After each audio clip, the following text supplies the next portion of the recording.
A picturesque seaside town in Pembrokeshire, with a vibrant marine ecosystem lying just offshore, full of wildlife.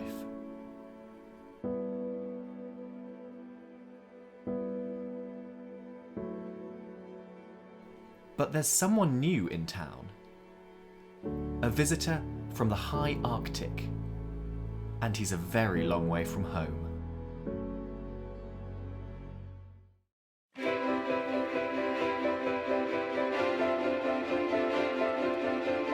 Hi there, I'm Robi Watkinson from the Biome Project, and today I'm going to be talking to you about an exciting new, or perhaps old, addition to Britain's flora and fauna.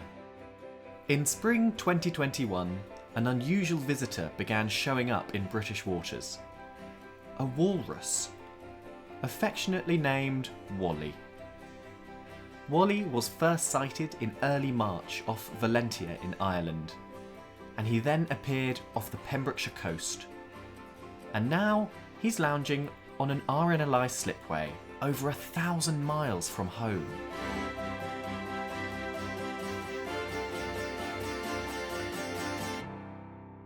Walruses have a patchy distribution. There are two subspecies, the Pacific and the Atlantic. Now Wally is definitely an Atlantic walrus, but because of their disjointed range, it's hard to tell exactly where he may have come from. The Pacific subspecies is the most numerous of all the walrus subspecies.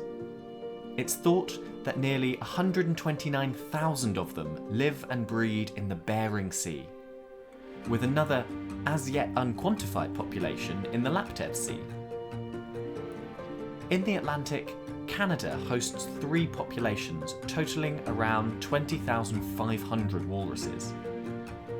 And there was also a 4th population in Nova Scotia, which was driven extinct by humans. Eastern Greenland hosts around 1,400, whilst there are another 3,900 on Svalbard, and a further 5,300 in the Barents Sea.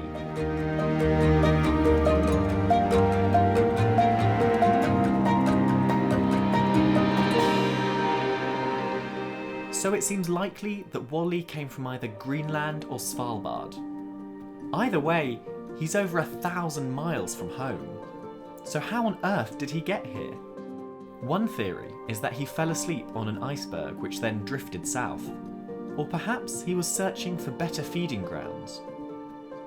Judging by the size of his tusks, which can grow to 1 metre or more in adults, he's probably a young male, perhaps only 2 or 3 years old. It's also possible he was displaced from his colony by larger, dominant bulls, and he swam south looking for a safer home. But this isn't the first time that walruses have made it to Britain. In 1954, one turned up off the east coast of Scotland, and in 2018, another older male did a tour of Harris, Orkney and Skye. Go back even further to the Pleistocene interglacials, and walruses even bred on the northern Scottish Isles. So perhaps it's not so strange that the odd vagrant might turn up every now and again. But over Easter, Wally disappeared from Pembrokeshire, only to appear several days later. Looking to be healthy and putting on weight. So the locals suspect he's dining on razor clams found in Tenby Bay. Walruses feed on the sea floor.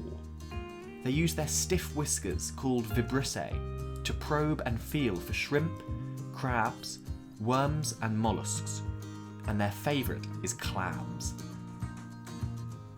They seal their strong lips around the shells and create a vacuum, sucking the unfortunate animal out. And they're more than capable of feeding at sea for a week or more without coming onto land.